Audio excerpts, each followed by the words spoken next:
all the time. So type into that as well. Pin in the comments. Bam. But without further ado, guys, welcome to the show, Andrew Wilson. Welcome. Thank you. So, who is Andrew Wilson? We know who you are, but they might not know who you are. For the audience that might not know. Yeah, my name is Andrew Wilson. I'm the host of The Crucible. It's the fastest growing debate channel on the internet to my knowledge. I'm a blood sport debater, and I like to tangle up with various people and their ideologies, especially feminists. I particularly hate them. But they're hardly the only ones. Basically, anybody who exists on the progressive left, I consider to be an inferior scumbag who needs to get their ideology destroyed, preferably by me. That's funny. Right. Fair enough. So prior to, the blood sport debates that you've been hosting and everything else like that, where you beat the crap out of liberals online. Verbally. Yeah, verbally. Yeah, verbally. We got to say that because we're on YouTube. Verbally. How did you take us through your upbringing? Where are you originally from? What's the Batman story? Okay, so I'm from originally I grew up in California. I was born there. What part? Montclair. Montclair. How far is that from? What major city is the closest to there? Like Sacramento, I think. Oh, okay. So North California. Mm-hmm. Okay. Yeah. All right. And was it as woke back then, obviously, as it is now? Probably not. It was pretty bad. Yeah, even when I was growing up, yeah. Damn. Feminism's the air that you breathe. It's the sea that we swim in. It's the air that we breathe. It's everywhere, and it's indoctrinating, and there is no escaping it. All of us in this room are indoctrinated by it, whether we know it or not. Yeah. And our forefathers would have laughed at us. They would have laughed at us. Even if you think that you're awesome, and man, I got it figured out, and I have shrugged off my indoctrination, you're wrong. Yeah. It's so hard to get away from it. It's indoctrinated the entire West is basically swallowed by it. Yeah, and even the Middle East is starting to switch up with it as well, man. I mean, yeah, I got a bunch of guys from, all over the place. Iran sending me messages. Even Iran, they're like, man, this is out of control over here. Yeah. You know what I mean? And I'm like, it's out of control there. Yeah. That's how you know. It's even when we were in Colombia not too long ago, like girls were saying some feminist rhetoric. So yeah, back in the day, Colombia was a safe haven. It was just like feminine women. Yeah, go there, have fun, enjoy life. Yeah. But now it's just like almost like America. Yeah. It's crazy how they think. The changed mindset. a lot just over the past 10 years. I think the Western infiltration of all the guys going there, right, to simp and pay for box and stuff like that, inadvertently brought the very thing they ran from the United States for. It was a well-kept secret until they brought people there and it messed it up. So yeah. All right. So sorry. So you grew up in Montclair, California. What is 2 parent households? How old were you? Roughly. Holy shit. That is dark, bro. Yeah. Big awakening. Yeah. What'd you do after that conversation? What was the first step that you made? Well, the first thing I did was I put my nose to the grindstone and started working, and I really wanted to make a good life for myself and have a family. So I started taking myself off the board. I started, I stopped basically man-whoring around. Right. Okay. And he focused. Yeah, and that's that's the way that I went. I met my wife. My wife had children from her basically high school sweetheart. Okay. And then she was married and divorced. And I was like, I don't know if this is going to work out. Yeah. But same thing. She completely devoted her life to me. And we had a rocky start. But, we've been happily married for, I think, 12 years exactly. Nice. You found a good one. Nice. You made it work. Yeah, she was great. Yeah. She's been fantastic. Now, did you come with kids as well, or no? No, you didn't come with children. And people always, I get a lot of shit for that. Yeah. But what's funny is it's not a contrary position to understand that there's going to be outliers who are single moms. Yeah. But still having the general rule that you probably shouldn't date single moms. Yeah. Still true. Yeah. I think we can agree there's a gray area on certain things in the RP. And see, I don't know if the audience just noticed that, right? Because a lot of people that watch lack critical thinking skills. He's just told you, typically this doesn't work. It doesn't work. There's outliers though in everything. Yes. In this situation, right? In general practice, you probably shouldn't get married to a woman that has children from another relationship. However, Andrew was able to make it work, and you guys have been happily married for a while, so hey, it is what it is. But for the general masses, it ain't gonna work for most people. Look, man. And he even admitted that. And it's like people still talk shit, so it's like, all right. I tried it. It didn't work for me, but it works for him. Yeah. Yeah, there's always going to be outliers. I think as a man, bro, if you're successful, if you're on the grind, if you're on the way up, and you've made it for yourself, you can make a choice for yourself, whatever you want to do. There's always exceptions to the rule, right? There's going to be general practices that you should probably avoid, but some guys can do it. It is what it is. Well, this stuff didn't exist either when I was growing up, just so you know. When did you get married? There wasn't this kind of information that was out there. What is considered the red pill now didn't even exist. Yeah. You know what I mean? Yeah, that was just like something that was brand new for me when I was growing up. A blended family was common. That was every other person had a blended family. Are your parents still together to this day? Shit, so Yeah. worked. Yeah, they're still together to this day, Yeah. and they just adore each other. Yeah. You know what I mean? But again, So your dad's like 80 something. Mm-hmm. Your dad was born in the 40s. Dude, he was alive during World War II. Yeah, well, the end of it pretty much, Yeah. right? Vietnam, yep, Kennedy assassination, yep, civil rights, yep, marches, all that. Martin He knows Luther the King, he knows the Malcolm truth, X. bro. He knows the truth. And he was a staunch, I mean, diehard conservative. I was born. He was a conservative, and when he dies, he is as far right as they come. Yeah. Loathe Democrats, and he put a really good foundation of loathing the left into me. And I was gonna ask where so because like a lot of people, right? I'll admit it, like. I had a very liberal mindset before, and then as I got older, I was like, what the fuck? This is bullshit. Like, you become wiser, you get older, and then you start making money, and you're like, wait, what do you mean I got to give this to people that don't want to work? This is stupid. And then you naturally just start to become more and more conservative and Republican. It is what it is. For you never had that. No, I guess you're always right. And my mom always backed his play. But I mean, my earliest memories are of my dad looking at the television with the Clintons on, and going, "This guy's a fucking traitor! I can't believe it! This son of a bitch needs to get put in irons!" I mean, that's my early memories of my father. And I'd walk in the living room, and he'd be like, "Hey, son, how you doing? How is everything?" I'd be like, "Fine." He'd go, "Oh, that's great. This fucking traitor."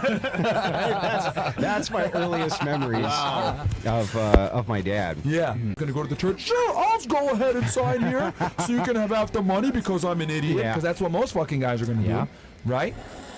It depends on what we're pushing them towards. Yeah. You So know? if they're gonna do that, right, and go through because let's be honest, a lot of modern day women they won't accept getting married just by the church or just by a mosque. They want the security that comes with. But wouldn't that be a red flag? State-sanctioned manner. That's true. But wouldn't that be the red flag be a where you're huge like, red flag. wait, you won't get married to the church? I thought you loved me. Yeah. You're right. But dude, see, the thing is that we're having a higher IQ conversation here at the table because we're able to understand this. Yeah. Most guys are fucking idiots, man. Let's keep it 1,000. They're fucking idiots. They're like, pussy. Yeah. Okay, I'll sign the contract. Like, it's crazy the things that guys will do for women. It's fucking scary, man. Like, when I do some of these consultations with these guys, and they say what they've done for women, etc., and looking back to, like, I'm an idiot, 2020 hindsight now, etc., but when you're in love with a girl, or you don't know better, or whatever, like, these guys really put themselves in very dangerous situations with these women. So I'm like, fuck, like, if you guys are gonna do this and sign your life away and go to a courthouse and marry this chick that has all these red flags, like, goddamn, at least have some experience, man, before you go into the slaughterhouse. So that's how I look at it. But I agree with you, man. If we can go back where guys can go ahead and get married through the church or the mosque, and there's no incentive for the woman to leave them, yeah, fuck yeah. See, My only other pushback then really is when I think, because you and I both know, probably all of us today will know, like, high value man is kind of a nebulous term. I don't know exactly what that means, but I think heuristically we know. Yeah, right? It's very nebulous. So we can be like, a guy purports himself well, has enough money to take care of himself, handles his responsibilities, that kind of thing. Yeah. I think we kind of know it when we see it. Yeah. And so I think that's fair. But when I think of high value too, I institute things like virtue. I think of virtues. I think of integrity, virtue ethics. Those are the things that I would consider to be high value as well. Some stoicism thrown in there, maybe. Okay. All right. The only drawback, even for secularists, because you can get secularists to move towards virtue ethics. They may reject God, they may reject religion, but they will act as though religion is real if you give them some foundation like virtue ethics. And so the only drawback I really see, even from the secular side of telling them, hey, this will make you worldly, that's going to hurt their virtue.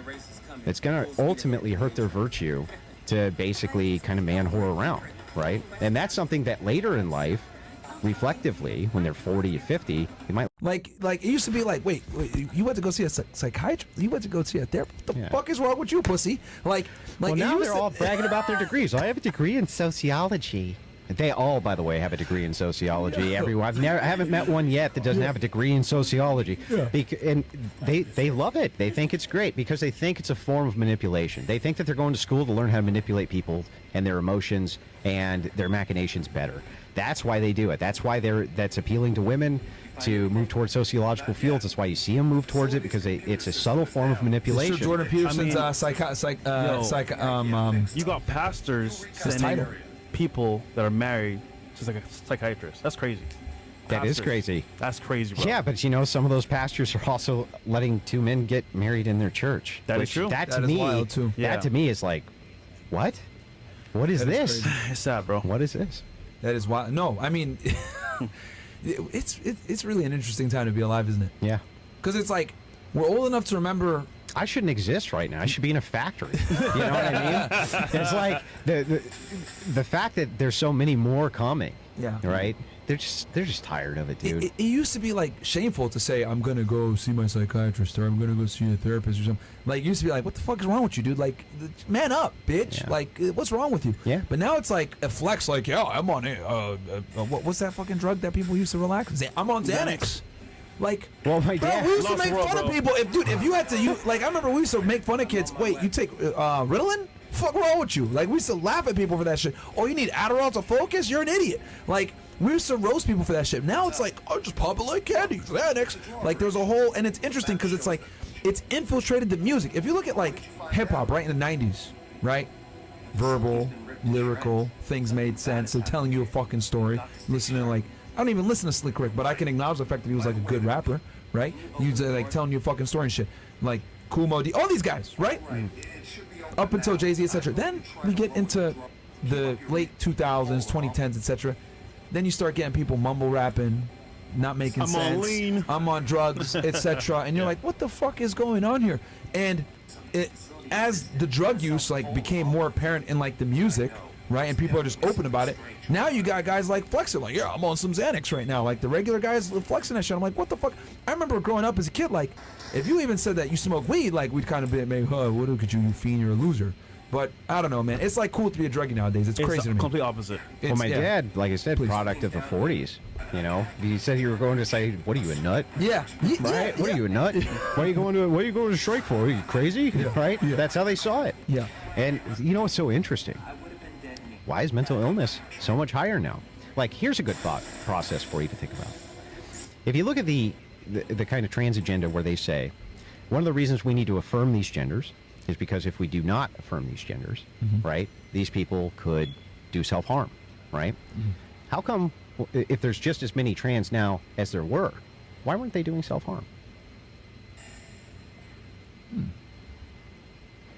Because it's cool to do it now? I don't know. Interesting point. Why is it that you didn't see all this self-harm in the 50s and the 40s when nobody could affirm their gender? That's really weird because they claim there's just as many then as there are now. Well, that's weird. If that's the case, where's the body count, right? Where's it? Nowhere. Right? Mental illness has become a trend and a social contagion, and that is a single manifestation of that social contagion, but there are many. I agree with you, man. It's cool now to say I have, and let's be honest, like nowadays, right? Like the whole psychology board is like run by women. Like they stripped Jordan Peterson of his psychology credentials, and it's like they'll prescribe you whatever. It's like, oh, you feel like you have issues with focusing, or you feel like you're crazy. Cool, let's just give you these fucking drugs. It all, and then you know, I don't even want to get into the pharmaceutical industry, but it's like they're incentivized to tell you that you're crazy, right? So that they can make some money on it. Well, who are pharmaceuticals going to advertise to? Who are the most prone to being advertised to? And so then you see It's a vicious circle. And who happens to be on all those drugs and the antipsychotics and the antidepressants and all of this. Well, same demographic who suffers from a way higher rate somehow than men do, even though men are the ones going through things which cause PTSD, and they're going through wars, and they're going through all this stuff. But somehow the mental illness is still higher on that side kind of weird.